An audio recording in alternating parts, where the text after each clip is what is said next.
सभी साथियों को जय हिंद। मैं आपका साथी डॉक्टर अशोक शर्मा एक बार फिर से आप सभी विनर्स का विनर्स वर्ल्ड के इस ऑनलाइन प्लेटफॉर्म पर स्वागत करता हूं। आज का ये सेशन एक और डाउट सेशन। इस सेशन में हम कुछ ऐसे क्वेश्चंस लेते हैं जो एग्जाम ओरिएंटेड होते हैं, पुराने एग्जाम्स में पूछे हुए होते हैं, कॉन्सेप्ट बेस्ड होते हैं, जिनको समझने से हमारे कॉन्सेप्ट्स मजबूत होते हैं और एग्जाम में हमें बड़ी हेल्प मिलती है। आज के सेशन में हम लोग के पार्ट्स ऑफ स्पीच का एक क्वेश्चन लेंगे और एक आर्टिकल का क्वेश्चन लेंगे। ठीक है, सेशन शुरू करने से पहले मैं आपको बता दूं कि जो भी candidates RPSC school lecturer second grade का ऑनलाइन कोर्स या फिर टेस्ट सीरीज ज्वाइन करना चाह रहे हैं तो वे प्ले स्टोर से विनर्स वर्ल्ड एप्लीकेशन डाउनलोड कर लें और वहां से ज्वाइन कर सकते हैं। आज का ये session PYQs and doubt session, parts of speech and articles, और ये है हमारा आज का क्वेश्चन। आप सब जानते हैं कि ये क्वेश्चन हम आपको शॉर्ट वीडियोस के माध्यम से देते हैं और आपसे अपेक्षा करते हैं कि आप इसका आंसर देंगे। आप आंसर देते भी हैं। फिर मुझे लगा कि इस क्वेश्चन को डिटेल से एक्सप्लेन करना चाहिए क्योंकि बहुत सारे बच्चों के डाउट्स रह जाते हैं। तो आज हम इसको ठीक ढंग से समझने का प्रयास करेंगे। ये जो शॉर्ट वीडियोज हैं या फिर ये जो क्वेश्चंस हैं, ये मैं अपने Telegram channel doctor Ashok Sharma English पर डालता हूं। यदि आपको भी लगे कि भी हमें प्रैक्टिस करनी है तो आप भी हमारा टेलीग्राम चैनल ज्वाइन कर सकते हैं। ये है question, it is share rubbish. हमने पूछा आपसे ये था कि इस सेंटेंस में शेयर वर्ड कौन सा पार्ट ऑफ स्पीच है और रबिश वर्ड कौन सा पार्ट ऑफ स्पीच है। आज हमने इसको क्वेश्चन फॉर्म में ले लिया क्योंकि एग्जाम में क्वेश्चंस इसी प्रकार से पूछे जाते हैं, 4 अलग अलग ऑप्शंस दिए जाते हैं। तो अच्छा रहता है कि प्रैक्टिस भी इसी तरीके से की जाए क्योंकि कई बार तो केवल ऑप्शंस की वजह से कंफ्यूजन हो जाता है। तो प्रैक्टिस इस ढंग से करनी चाहिए। पहले हम देखते हैं इस वर्ड को कि यहां जो ये रबिश वर्ड है ये कौन सा पार्ट ऑफ स्पीच है। पहले थोड़ा इसका मीनिंग जान लेते हैं।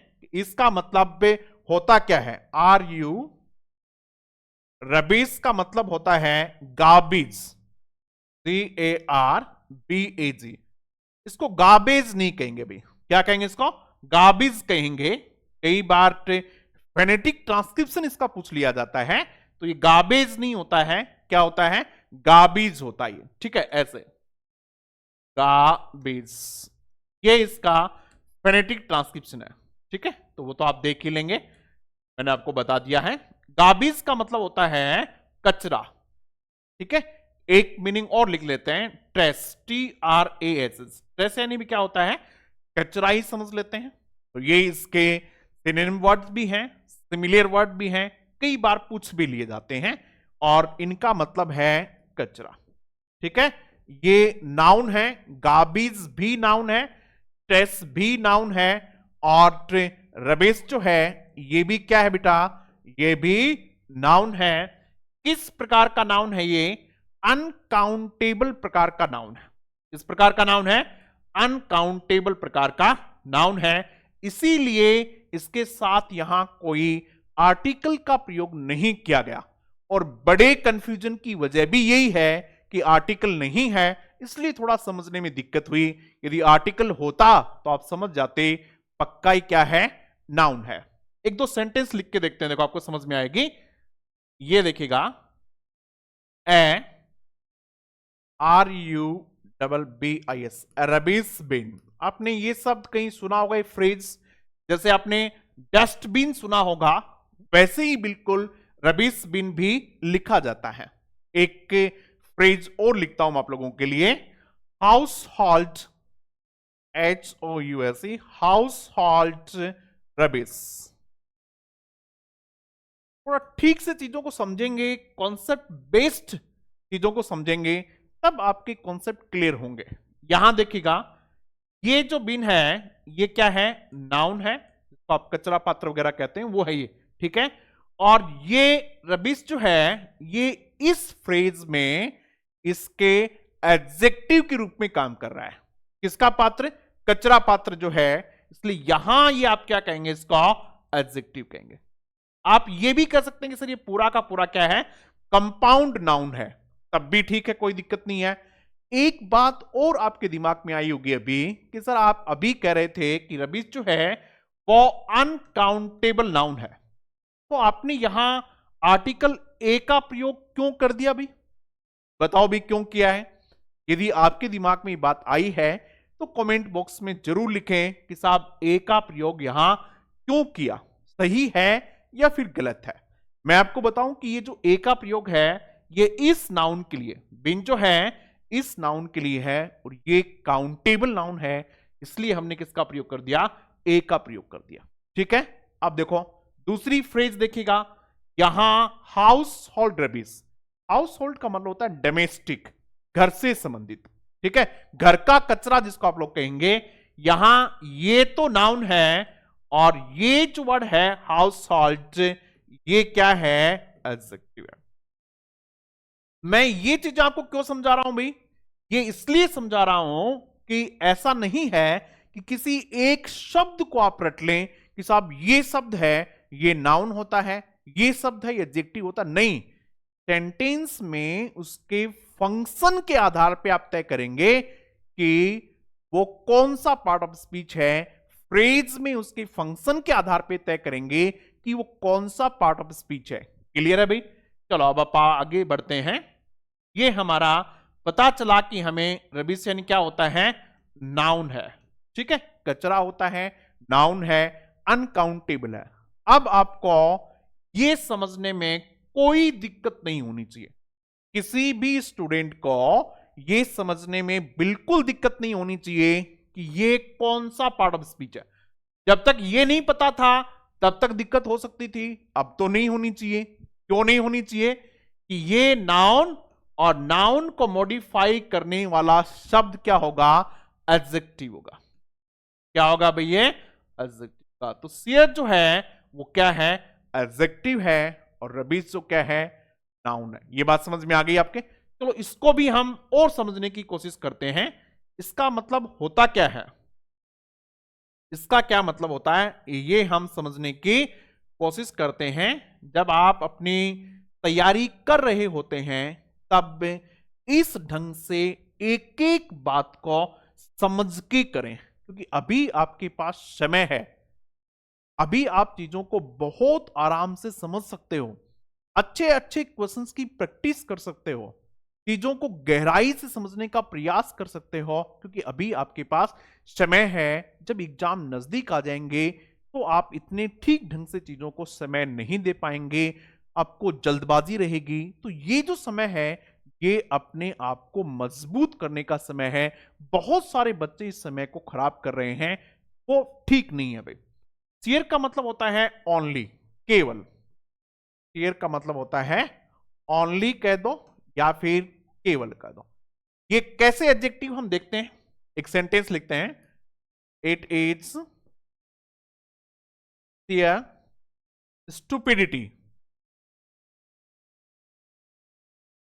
it is sheer stupidity to drink and drive, drink and drive, to drink and drive। ये सेंटेंस दिख रहा है आपको, इस सेंटेंस में आपको ये पहचानना है कि ये स्टूपिडिटी जो शब्द है ये कौन सा पार्ट ऑफ स्पीच है, स्टूपिडिटी कौन सा पार्ट ऑफ स्पीच है। मैं कोशिश करूंगा कि एक दो दिन में एक वीडियो केवल इसी पे बनाया जाए कि how to prepare parts of speech, parts of speech कैसे प्रिपेयर करें। बहुत इंपॉर्टेंट टॉपिक है, यदि आप चाहते हो कि एक अलग से सेशन इसी पे रखा जाए कि पार्ट्स ऑफ स्पीच कैसे तैयार किए जाएं, तो कमेंट बॉक्स में जरूर लिखना, ठीक है, ताकि हमें पता चले कि आप इस टॉपिक पे वीडियो चाहते हैं या नहीं चाहते हैं। स्टूपिडिटी जो है वो नाउन है, स्टूपिड वर्ड होता है एक, STUPID, स्टूपिड वर्ड होता है, ये एडजेक्टिव होता है, ये एडजेक्टिव होता है।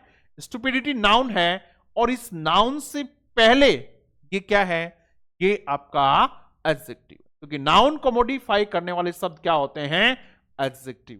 तो मैं आगे बात, ये केवल मूर्खता है क्या करना, ड्रिंक एंड ड्राइव, मैं आगे बात भाई, मुझे लगता है कि देखो छोटा सा क्वेश्चन है, एग्जाम में पूछा हुआ क्वेश्चन है ये, और बहुत सारे बच्चों को क्या कर दिया इसने, बहुत परेशान कर दिया। अब देखिएगा ऑप्शंस, किस प्रकार के ऑप्शंस हमने बनाए हैं।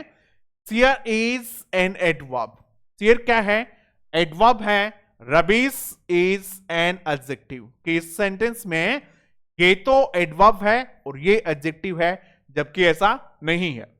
सियर इज एडजेक्टिव और ये क्या है, एडवर्ब है। नहीं, ये एडजेक्टिव है, इसका मतलब ये क्या होना चाहिए, नाउन होना चाहिए। ये एडवर्ब है और ये एडजेक्टिव, ये भी नहीं, ये एडजेक्टिव है सियर, और रबीश क्या है, नाउन है। तो इस सेंटेंस का सही जो आंसर है वो कौन सा है बेटा, डी आंसर इसका सही आंसर है। तो मैं आगे बात, चलो एक सेंटेंस और देखते हैं, ये भी बहुत अच्छा सेंटेंस है। ये भी मैंने अपने शॉर्ट वीडियो में आपसे पूछा था। शॉर्ट वीडियोज हैं, ये क्यों डालते हैं भी हम, ये इसलिए डालते हैं कि आपको एक बार पुनः जगाया जा सके, आपसे एक क्वेश्चन पूछ के आपके माइंड में थोड़ी सी हलचल पैदा की जा सके, आपका दिमाग वापस से उस टॉपिक की तरफ जाए और आप चाह के या फिर बिना चाहे थोड़ा बहुत मन में ही सही लेकिन रिवीजन कर सकें। क्योंकि बाकी तो आप पूरे दिन कॉमेडीज वीडियो छोटे छोटे देखते ही हैं, उनसे एग्जाम पास नहीं होती है। इस प्रकार की चीजें देखने से आप पढ़ाई से जुड़े रहते हो, इसलिए आप उन वीडियोज को देखा करो और कमेंट बॉक्स में अपने आंसर्स जरूर लिखा करो, ताकि बाकी बच्चे भी देखें कि आप पे किस प्रकार के आंसर करते हैं, वो किस प्रकार के आंसर्स करते हैं। एक पढ़ाई का माहौल बनाया जाना चाहिए ताकि आप अपने लक्ष्य के नजदीक पहुंच सको। ये देखो सेंटेंस था, 18 पर्सन्स, 18 आदमी वर किल्ड, 18 आदमी मारे गए as under construction railway bridge collapsed. इसको टे बोलेंगे, से के बाद यदि ईडी है तो इसका जो प्रोनाउंसिएशन होता है वो टे होता है।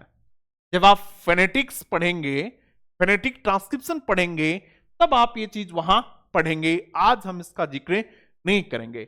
हम तो किस पे आते हैं, हम तो आते हैं इसके, यहां आर्टिकल का प्रयोग किया जाना चाहिए या नहीं किया जाना चाहिए। आर्टिकल उन टॉपिक्स में से है जो बहुत ज्यादा कॉन्सेप्ट बेस्ड है, आपकी समझ वहां काम करती है। आर्टिकल का मोटा मोटा नियम यह है कि यदि आर्टिकल का प्रयोग किया जाना है तो आपके लिए किसका प्रयोग होना चाहिए, एक नाउन वहां होना चाहिए, और उस नाउन के लिए आप आर्टिकल का प्रयोग करते हैं। यदि नाउन नहीं है तो आप आर्टिकल का प्रयोग नहीं करेंगे, ये कंफर्म बात है। यानी नाउन नहीं तो आर्टिकल नहीं।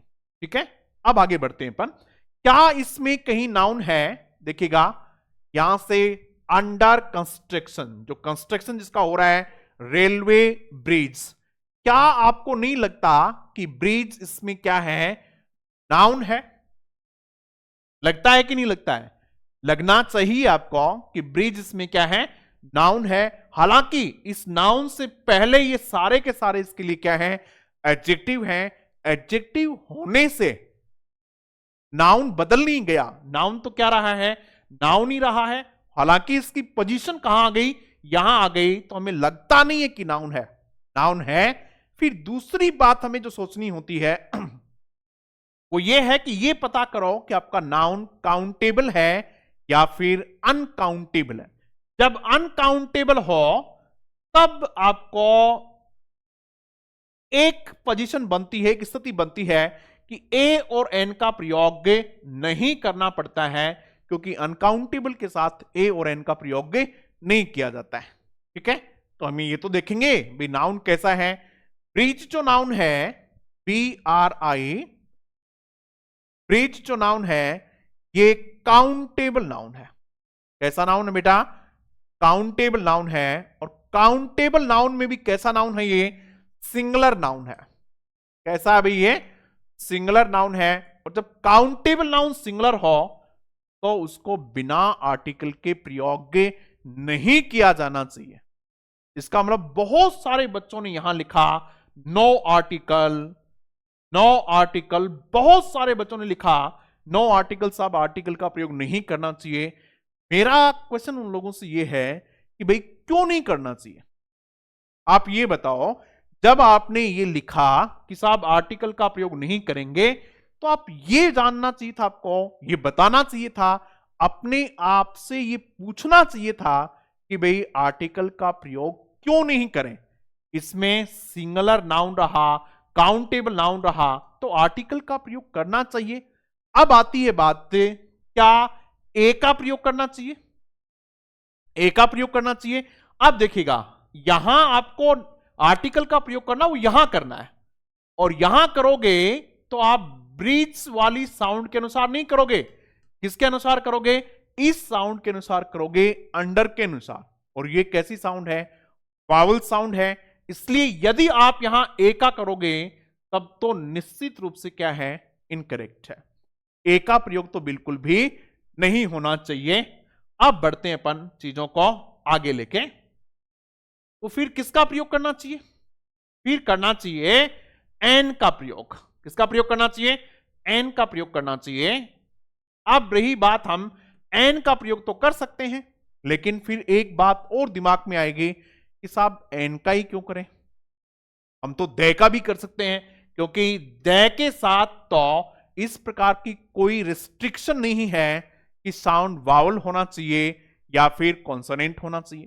दे का प्रयोग तो सबके साथ किया जा सकता है, लेकिन दे के लिए एक रिस्ट्रिक्शन है, एक पाबंदी है। और वो पाबंदी कौन सी है? कि दे का प्रयोग आप केवल और केवल उसी स्थिति में करेंगे जब आपका नाउन कैसा हो? डेफिनिट हो।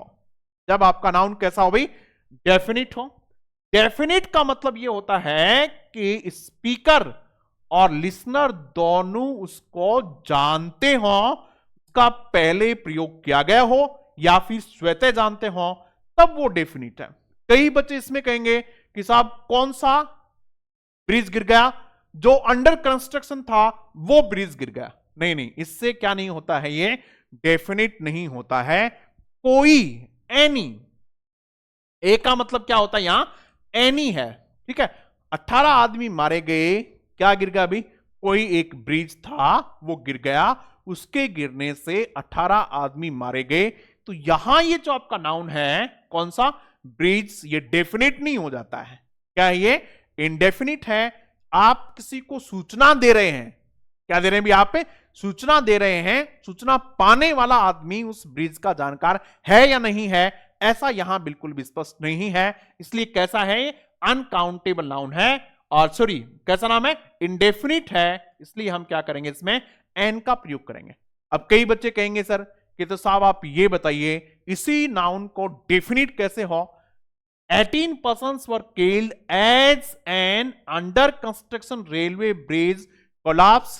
The bridge was, अब आप लिखेंगे the bridge was near the आगे किसी हॉस्पिटल का नाम लिख देंगे और हॉस्पिटल लिख देंगे, near the city hospital, near the city hospital, ठीक है। इन बीकानेर, इन जयपुर, कहीं भी लिख देंगे कि बीकानेर जयपुर में जो सिटी हॉस्पिटल है, उस सिटी हॉस्पिटल के नजदीक था, उस ब्रिज की हम बात कर रहे हैं, तब तो ये हम लिख देंगे द।